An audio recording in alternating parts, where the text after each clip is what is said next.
This video is brought to you by IXL, used by millions of students worldwide to get ahead in math, English, and more.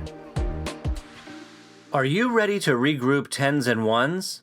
Let's get started. How many blocks do we have here? Let's count. 1, 2, 3, 4, 5, 6, 7, 8, 9, 10, 11, 12, 13, 14, 15, 16, 17. So we have 17 blocks.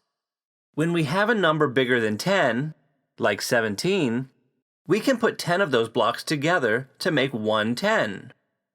So now we have one 10 and some ones left over. There are 1, 2, 3, 4, 5, 6, 7 ones. So the 1 in the number 17 tells us how many 10s are in 17. The 7 tells us how many 1s are in 17. So 17 means 1 10 and 7 1s. Let's practice regrouping 10s and 1s for more numbers. For this problem, we have 3 10s plus 12 1s. We need to regroup by changing some 1s into a 10, just like we did before. Then we'll write the number of 10s we have in this box. And we'll write the number of 1s we have in this box. We'll start with the 3 10s. Let's put 3 10s here. Next we have 12 1s. 12 is bigger than 10. So the number 12 means we have 1 10 and 2 1s. So we can put 10 of those 1s together to make one 10. What's left over are our 1s. Now how many 10s do we have?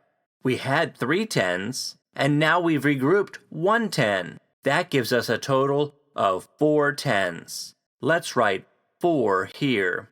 And how many 1s do we have left? 2. So we'll put 2 here. So when we regroup, 3 10s plus 12 1s becomes 4 10s plus 2 1s. Nice job. Let's try another. Let's regroup 0 10s and 24 1s. We'll start with the 0 10s. 0 10s means we have nothing to start with in the tens place. So we'll move on to our 24 1s. The number 24 means we can make 2 10s and 4 1s. So we can take these 24 1s and regroup them.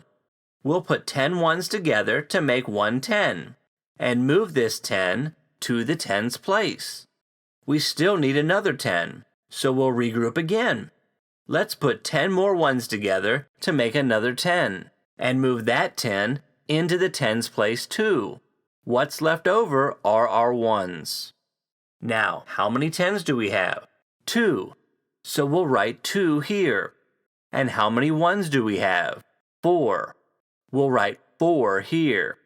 When we regroup 0 10s plus 24 1s, we have 2 10s plus 4 1s. Great job. Let's try one more. This time we have 4 10s plus 35 1s. Once again, we'll need to regroup. We already have 4 10s, and we have 35 1s. Remember, 35 means we have 3 10s and 5 1s. Let's add our 10s. We started with 4 10s, and 35 has 3 10s. So how many 10s do we have? 4 10s plus 3 10s is 7 10s. So we can write 7 here. And how many 1s do we have? We have 5 1s. So we'll write 5 here. When we regroup 4 10s plus 35 1s, we have 7 10s plus 5 1s. Wow, you've done an excellent job of regrouping 10s and 1s. Head over to IXL.com for more practice on this skill and thousands more videos in math and language arts.